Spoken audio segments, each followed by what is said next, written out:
So it's probably not my proudest moment, but we caved. After a very successful first semester of his freshman year of high school, we allowed our 14-year-old son to have very limited, very curated access to specific social media channels and accounts. And what happened next is something I didn't expect. He followed me here on this platform. Because we see his activities, I see him linger on my posts about innovation and AI and commerce and the future of marketing, and I was excited that he might actually be interested in stuff that I'm interested in. He even liked my recent anniversary post that we did a few weeks ago, the one where I compare my marriage to the two trees growing together. And he says to me, Dad, this is like the only real thing here that you actually posted. And he was wrong. Well, maybe he was also right. And that's exactly the point.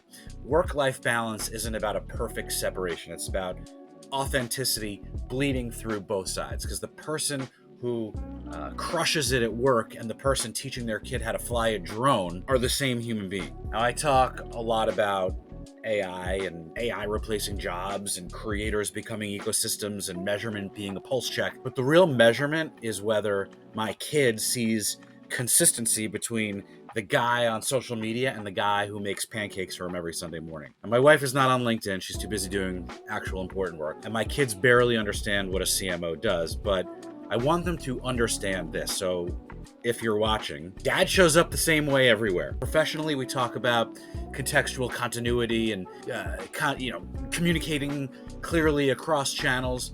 Personally, I just call that integrity. And those trees for my anniversary post, they don't have a separate root system for work and for life.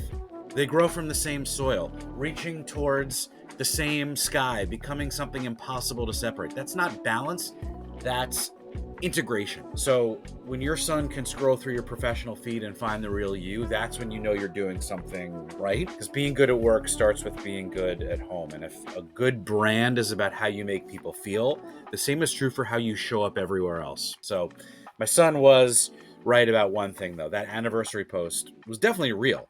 But so is everything else when you stop pretending that there's actually a difference.